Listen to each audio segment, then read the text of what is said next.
चाहे राउडी राठौर हो, ऐसी तमाम सारी फिल्में हैं जिसमें उन्होंने अपने अभिनय से एक अलग छाप छोड़ी।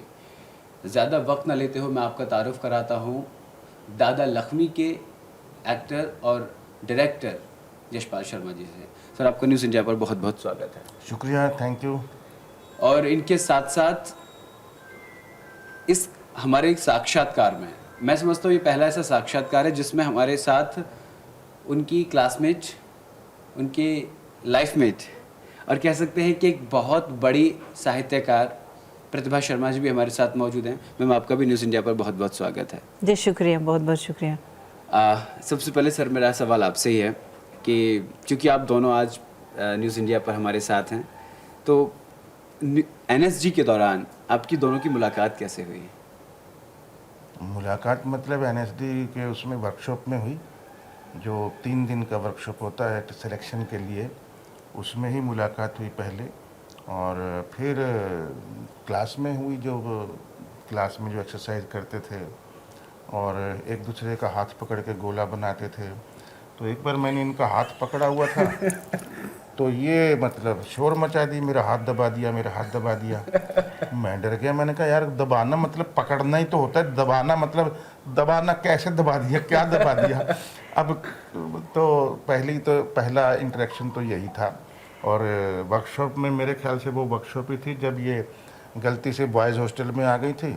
तो इनका बैग उठा करके, ये जीन्स में थी और वाइट, एक नीली जीन्स और वाइट शर्ट थी, और इनको मैं बॉयज़ हॉस्टल से गर्ल्स हॉस्टल तक पैदल छोड़ने गया था। तो ये पहली मुलाकात थी हमारी। तो आपने शोर मचा दिया था, मतलब ऐसा ये मतलब प्यार की शुरुआत कैसे हुई? ये नहीं, हमारी बहुत अच्छी फ्रेंडशिप बहुत अच्छी थी दोनों की, तो एक अच्छी अंडरस्टैंडिंग थी।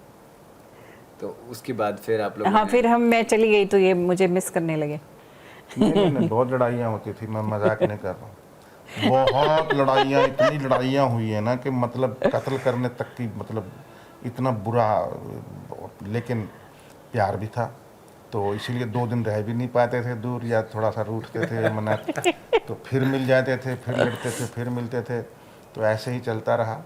और फिर मैंने कहा इससे झगड़े टंटाई मुक्त करो, इसको शादी करा के ख़त्म करो। अच्छा। मतलब ये था कि अगर झगड़ा खत्म करो तो शादी कर लो। मतलब लड़ना है, झगड़ना है तो एक घर में रह के लड़ो, मरो यार, काटो, क्या फिर बना रोज का ये रूठ के जाना आना मनाना, फिर ये ख़त्म करो, एक ही जगह रहो, तो वहीं घर में ही हो रहेगा जो होना। कहाँ जाओगे आप?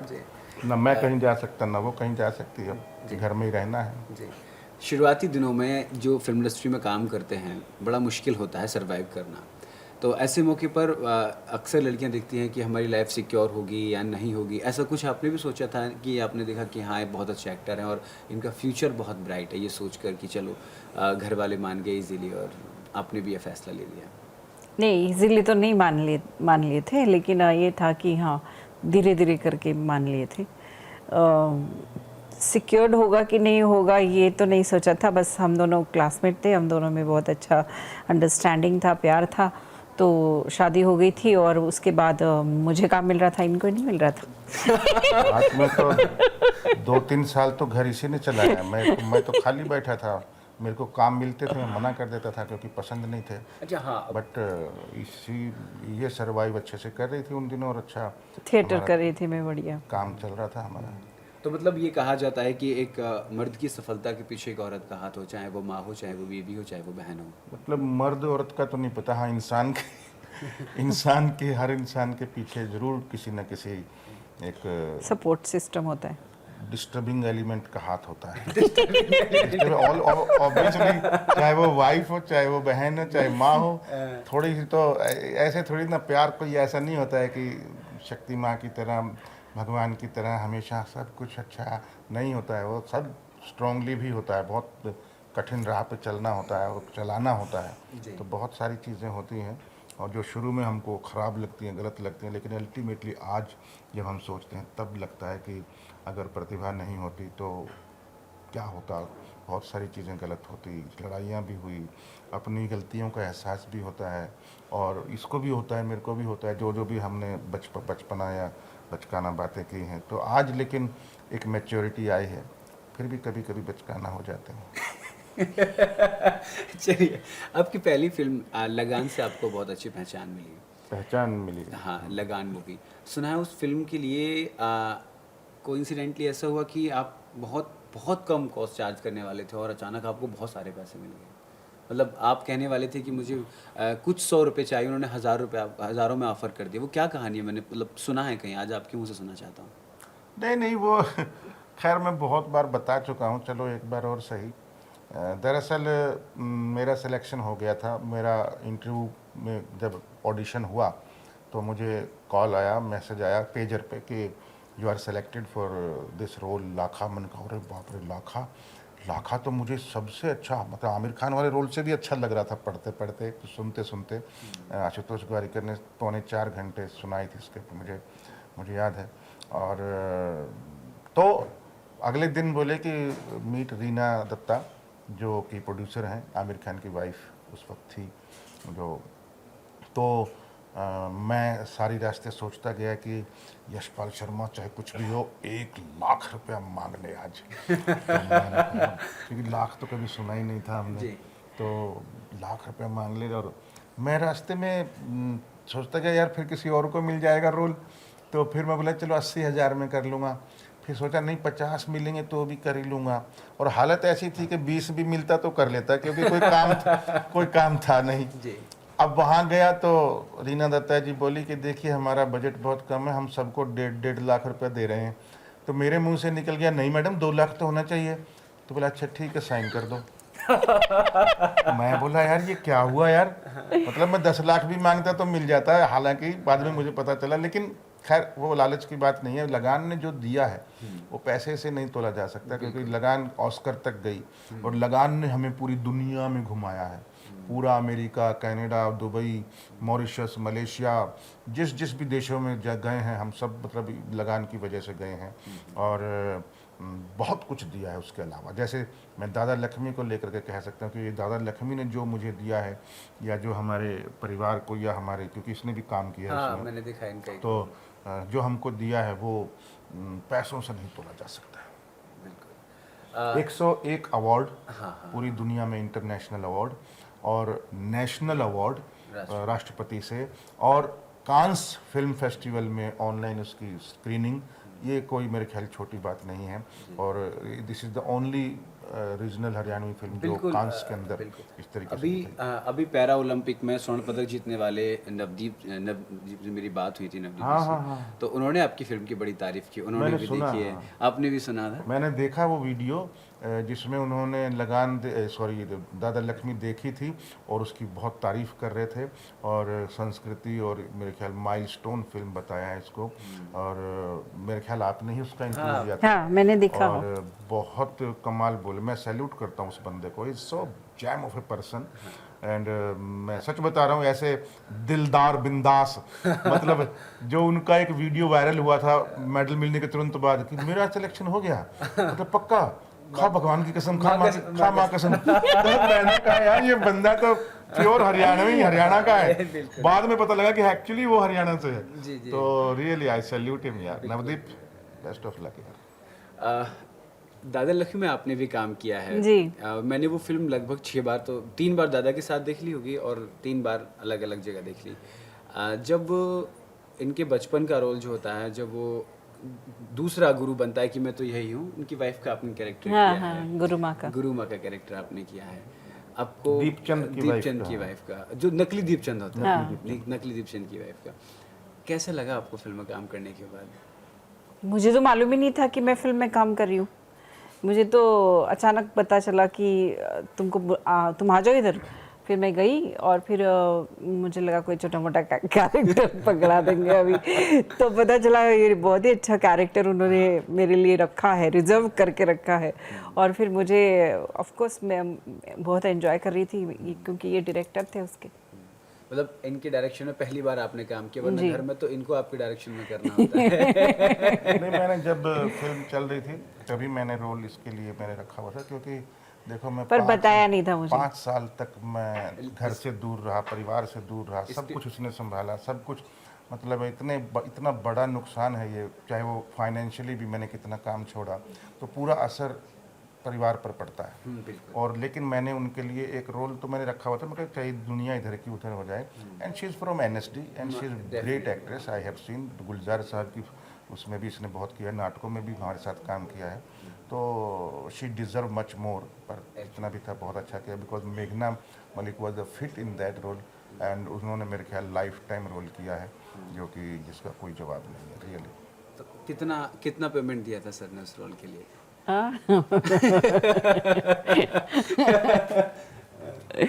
पेमेंट मिला था? नहीं, बात नहीं करते पेमेंट की, अभी छोड़िए। मतलब होम प्रोडक्शन में फिल्म बना ली? नहीं, ये होम प्रोडक्शन नहीं है, उसमें 140 एक्टर थे और सबको पेमेंट दिया है। और बाकायदा 3.25 करोड़ का 3 करोड़ 15 लाख का बजट था। जी। और लेकिन दादा मैं सॉरी इंटरप्ट कर रहा हूँ, 3 करोड़ 15 लाख के बजट की मूवी दुनिया में नाम करती है। आज 100 करोड़ 50 करोड़ की बात करते हैं, लेकिन उन फिल्मों में कहीं ना कहीं हमारी यहाँ तो संस्कृति विलुप्त हो गई है या फिर कोई ना कोई कंट्रोवर्सी होती है। देखिए, ये तो अपना अपना मानना है। मैं तो जो मैं सोचता हूँ मैं तो वही बनाऊँगा। मैं दुनिया से इफ़ेक्टिव नहीं होता हूँ, मैं दुनिया के सिनेमा से भी इफ़ेक्टिव नहीं होता हूँ। अगर मैं किसी फिल्म से इफ़ेक्टिव हुआ हूँ तो वो है लगान। मैं लगान मेरे दिमाग में छाई, जो उसका प्रोसेस था, जो उसका वो था। आशुतोष गोवारिकर और आमिर खान जिस तरीके से काम किया लगान के अंदर, मुझे लगा मुझे भी इसी तरीके से शिद्दत के साथ जेन्युइन फिल्म बनानी है। और मैं बहुत सारी फिल्मों से प्रभावित हूँ, चाहे 2 आँखें 12 हाथ हो, मदर इंडिया हो, चाहे प्यासा हो, कागज़ के फूल हों, कितनी भी फिल्में जो कल्ट फिल्में हैं। तो मुझे लगा कि फिल्म बनाओ तो ऐसी बनाओ, अदरवाइज़ फिर करने के लिए, काम करने के लिए, मतलब बना दिया कर दिया, मैं नहीं चाहता था। और हम जो भी काम करते हैं उसी हिसाब से करते हैं कि करना है तो इसको एक माइलस्टोन फिल्म बनाना है, बिल्कुल। अदरवाइज़ कोई फ़ायदा नहीं। मैं उसमें विश्वास नहीं करता। वो है ना, कोई बीच का रास्ता नहीं होता। या तो पाश। बहुत बहुत अच्छा, पाश की लाइन है, या तो अच्छा करो या मत करो। ऐसे ही करते रहना और जीते जाना, ज़िंदगी काट देना, मतलब काम, अपने काम में भी कोताही करना, फिर क्यों हम इस फील्ड में आए हैं? फिर तो हम कोई और रास्ता चुन लेते, नौकरी कर लेते, कहीं बिजनेस कर लेते। अगर इस फील्ड में आए हैं तो हमारा कुछ पर्पज़ अलग है। बिल्कुल।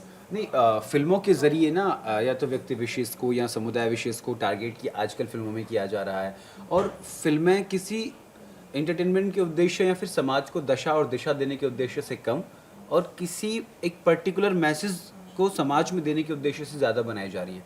क्या यशपाल शर्मा ऐसी फिल्मों के पक्षधर हैं या फिर शुद्ध फिल्मों का निर्माण हो? आप इसके पक्षधर हैं? नहीं, मुझे इतना पता है कि कोई भी फिल्म देख करके हम ये बोलते हैं कि अच्छी है या ख़राब है, उसमें और कोई बात नहीं। या तो फिल्म अच्छी होती है या ख़राब होती है। और अभी हम उसको उसमें गालियाँ ठूंस दें, उसमें सेक्स ठूंस दें, उसमें डबल मीनिंग के डायलॉग ठूंस दें, वायलेंस इतना दिखा दें जो आज की यंग जनरेशन को उकसाने के लिए, सिर्फ TRP बढ़ाने के लिए या अपने दर्शक बढ़ाने के लिए, दैट इज़ रॉन्ग। हमारे as a film maker we are responsible people, we should know इसका क्या असर पड़ेगा जनता पर या यंग लोगों पर। तो वो असर, क्योंकि इतनी बलात्कार की घटनाएं, इतनी वायलेंस की, मारकाट की घटनाएं, इतना रोड रेज, इतना सब गुस्सा, इतना सब वो सब भरा पड़ा है, किसी के पास टाइम ही नहीं है। रील का ज़माना आ गया है, 10 सेकंड 20 सेकंड में बोर हो जाती है दुनिया। तो ऐसी दुनिया आ चुकी है। तो मुझे लगता है कि ऐसे टाइम पे हमारी रिस्पॉन्सिबिलिटी है कि उनको कुछ ठहराव वाली चीज़ें, कुछ अच्छी चीज़ें, कुछ अच्छी फिल्में, अच्छा सिनेमा, अच्छी कहानियाँ, अच्छा साहित्य हम देकर जाएं तो मुझे लगता है कि अच्छा होगा। कंगना रनौत की इमरजेंसी फिल्म आ रही है, पहले उसको लेकर बहुत कंट्रोवर्सी हुई, अभी सेंसर ने उसको पास कर दिया बट रिलीजिंग डेट सामने नहीं आई है। आप इमरजेंसी फिल्म को लेकर क्या कहना चाहते हैं? नहीं, मैंने देखे नहीं तो मैं क्या कहूँगा। ट्रेलर आपने देखा? और नहीं, ट्रेलर भी नहीं देखा मैंने। मैंने नहीं देखा। हाँ, मुझे बस कंट्रोवर्सी का पता है कि वो इलेक्शन की वजह से या पता नहीं किस वजह से रिलीज़ नहीं हो पा रही थी। और मतलब उस बीजेपी की होने के बावजूद बीजेपी की ही लोग उसके खिलाफ थे फिल्म के, शायद कुछ ऐसा सुनने में आया था। पर मुझे सच में नहीं पता कि इसकी डिटेलिंग क्या है या क्या है और फिल्म किस बारे में है। मतलब वो तो मालूम ही है कि इंदिरा गांधी की इमरजेंसी के बारे में होगी, लेकिन पता नहीं क्यों मुझे ऐसा लगता है कि कहीं ना कहीं वो होगा, पार्शलिटी या एजेंडा फिल्म का मुझे खुशबू आ रही है या बदबू आ रही है कह लो, तो थोड़ा सा मुझे ऐसा लग रहा है। तो क्यों तभी तो किसी को या क्यों नहीं उनको पसंद आ रही है, क्यों काटने के लिए बोल रहे हैं, जबकि she is from there party. तो मुझे ये समझ में नहीं आ रहा है कि क्या है उसके अंदर ऐसा जो खुद ही लोग बिल्कुल काटने की बोल रहे हैं, फिल्म काटने को बोल रहे हैं, मतलब सीन। जी। कल गाजियाबाद में एक बहुत बड़े कार्यक्रम का आयोजन किया गया, महाकवि कह सकते आदरणीय कुंवर बेचैन जी के कार्यक्रम में। मैम, आपकी किताब अर्बन नक्सल बीवी, ये किताब जो है कल इसका विमोचन हुआ है। मैं चाहता हूँ आप ही इस किताब के बारे में बताएं, क्योंकि अर्बन नक्सल बीवी ये मतलब ये इसको पढ़ने के बाद एक अलग ही संदेश जा रहा है मैम। अलग ही मतलब क्या? अलग ही मतलब निकल रहा है कि नक्सल बीवी मतलब। हाँ, ये वर्ड हम सुन सुन के ऐसे हो गए ना, यूज्ड टू हो गए हैं बहुत ज़्यादा। यहाँ से सुनने को मिलता है अर्बन नक्सल, वहाँ से सुनने को मिलता है अर्बन नक्सल। तो मैंने कहा अर्बन नक्सल बीवी ही अगर घर में है तो क्या कर लोगे? तो कविताएं हैं इसमें। एक कविता मैं चाहता हूँ, मैं कविता जो है, कविता की 4 पंक्तियाँ। जी दिखाइए, मैं बता देती हूँ। जी अर्बन नक्सल बीवी ही पढ़ लेते हैं ना। जी जी, अपने अपने अंदाज कल में डॉक्टर कविता। कुंवर बेचैन जी की याद में प्रोग्राम हर साल होता है, तो शरद रायज़दा हैं और वंदना उनकी बिटिया हैं, दोनों ने ऑर्गेनाइज, ये फाउंडेशन है उनकी एक कुंवर बेचैन जी के नाम से। तो वहाँ पर इंडिया के मतलब क्रीम जो कवि हैं वो लोग आते हैं हर साल और उनको सम्मानित किया जाता है। 3 सम्मान हैं जो कुंवर बेचैन के नाम पर वो दिए जाते हैं। तो कल उनकी भी एक पुस्तक का विमोचन हुआ और इस पुस्तक का भी विमोचन हुआ है कल, अर्बन नक्सल बीवी का। तो उसी का ही ये हिस्सा है। जी, मैं 4 लाइन पढ़ देती हूँ आपके लिए। ये वैसे ये किताब अमेज़ॉन पे भी अवेलेबल है। नहीं, अमेज़ॉन से भी आप खरीद सकते हैं इस किताब को। लेकिन फिलहाल मैं सुना रही हैं। जी, मैं नहीं लगाती सिंदूर कभी, न पहनती हूँ कोई मंगलसूत्र, न रखती हूँ कभी कोई व्रत पति की लंबी उम्र के लिए, न कभी लाल रंग की साड़ी पहनी है मैंने कभी, न बिंदी लगाती हूँ माथे पर, न भगवान का कोई मंदिर है मेरे घर में, न कोई तस्वीर टंगी है दीवारों पर, न चूड़ी पहनती हूँ कोई, न पायल, न बिछुए ही। फिर भी मेरे पति ने कभी कहा नहीं मुझसे कि क्यों नहीं करती हो ऐसा। कहाँ पे?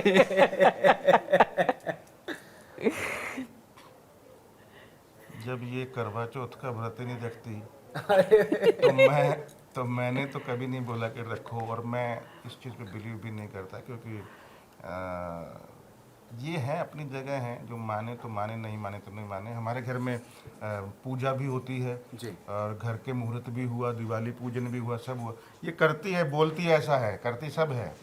अब व्रत नहीं रखती बात अलग है, लेकिन वो भी अभी छोड़ा है। लेकिन she is not against these all जो होती है चीज़ें, लेकिन एक रेबल माइंड जो है ना अंदर, वो है कि मतलब ये सिर्फ दिखावे के लिए मत करो। अंदर से रिलेशन, हाँ, रिलेशन में अगर अच्छा है दोस्ती और रिलेशन, तो इन चीज़ों की ज़रूरत नहीं है। She is not against that. वो कहती है कि ये दिखावे के लिए मत करो, करने में कोई बुराई नहीं है। शी हम पूजा वूजा भी करते हैं अच्छे से, अभी दिवाली लक्ष्मी पूजन भी हुआ है और बाकायदा पंडित को बुला के घर का मुहूर्त भी, गृह प्रवेश हुआ है, ऐसा कुछ नहीं है। लेकिन हाँ, वो उसका कहने का मीनिंग एक सिंबॉलिक है। एग्जैक्टली, एक मतलब गहरा संदेश छिपा है इसके अंदर कि मतलब इसमें आप ऐसी सिर्फ बहुत सारी ऐसा कविताएं आप दिखाने के लिए मत कीजिए, उसको इनसाइड रखिए और उसको प्रैक्टिकली समझिए। जी, आपके मतलब रिलेशन में ही खोट है और आप व्रत कर रहे हो पति के लिए, तो क्या ही फायदा उसका। फायदा बात ये है। बिल्कुल। दादा लक्ष्मी का एक डायलॉग है बहुत शानदार है, जिससे ओपनिंग होती है फिल्म की, मैं चाहता हूँ। हाँ, ओपनिंग नहीं, उसमें गाने के बीच में एक डायलॉग है, क्योंकि वो गाना सुना रहा है, बिल्कुल संगीतकार है, संगीत का वो बहुत ज्ञान उसको है।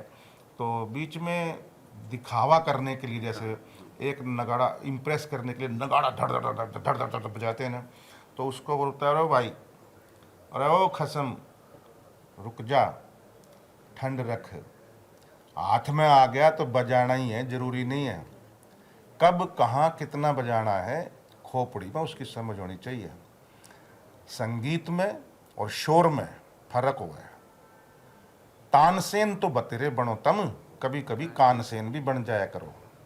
तो ये कब कहाँ कितना बजाना है ये हर जगह लागू होता है ज़िंदगी में भी, कि कब कहाँ कितना बोलना है कितना नहीं बोलना है। कवि सम्मेलन भी हो तो कहाँ ताली बजानी है कहाँ नहीं बजानी है। दिस इज़ वेरी ग्रेट, मतलब एक फिलोसफी है। तो बजानी मतलब कई बार ऐसे बजाने उल्टा भी पड़ सकता है कि ऐसी जगह पर ताली बजाओ जहाँ के लोग सुन ही ना पाएँ, फिर क्या फ़ायदा। या किलकारी मार दो या उसका उसके जो सोना कान को काटे उसका कोई फ़ायदा नहीं। तो ऐसी जगह बजाना आपका संगीत का नुकसान है। तो इसलिए वो चीज़ उसको शिक्षा दे रहा था एज ए संगीतकार। एक और डायलॉग है जो बहुत बड़ा संदेश देता है। फिल्म के बीच में आता है जब आप संघर्ष कर रहे होते हैं, कुएं में अंदर चले जाते हैं, रियाज कर रहे होते हैं, उस दौरान एक बड़ा मतलब मोटिवेशनल डायलॉग आता है। डायलॉग नहीं, वो तो गाना है जो थीम सॉन्ग है फिल्म का। चालो उस देश में जहाँ संगीत हो, ना हो द्वेष क्लेश, उड़े भाईचारा हो। ये पूरी फिल्म के अंदर रिपीट होता रहता है। और मेरा मकसद भी फिल्म बनाने का यही है कि अब ऐसी जगह पे ले चल भगवान मुझे कि जहाँ संगीत बजता हो, जहाँ प्यार हो, भाईचारा हो, नफ़रत ना हो, टांग खिंचाई ना हो, किसी के प्रति वैर भाव ना हो, एक दूसरे को हेल्प की सब वो करें और एक दूसरे को ऊपर उठाने की कोशिश करें, चुगलियाँ ना करें।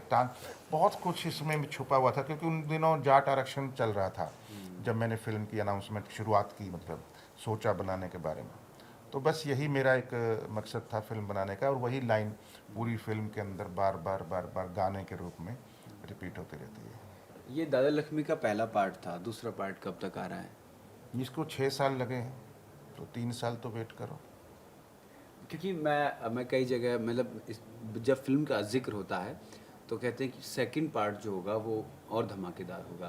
तो जो हरियाणा की संस्कृति को आपने बहुत जड़ से इस फिल्म में दिखाया है, जो लोकेशन आपने ली है, जो ड्रेस कोड आपने लिया है, कॉस्ट्यूम आपने लिया है, इनफैक्ट जो फिल्म की सिमेट्री है, जो उसका फिल्म का एक पूरी सिमेट्री अगर आप देखें तो नहीं लग रही है कि वो 2020 या 2021 में शूट हुई है। वो लग रहा है कि 90s के दशक में। हाँ, वो एक डायरेक्टर के लिए चैलेंजिंग होता है बहुत ज़्यादा कि मतलब वो सिमेट्री फिल्म की एम्बियंस क्रिएट करना, वो एनवायरनमेंट क्रिएट करना। बिल्कुल, मतलब सड़क पक्की ना हो, हाँ, मैंने उस फिल्म को एक बार सिर्फ इसलिए देखा था कि मैं पूरी फिल्म देखूं और इसमें ये बताऊं कि दादा यहाँ ऐसा लग रहा है कि ये फिल्म तो अभी की है, लेकिन मुझे एक जगह कोई फ्रेम ऐसा नहीं लगा कि जहां मैं ये कह सकूं कि ये तो उस जमाने में होता था, आज है ही नहीं।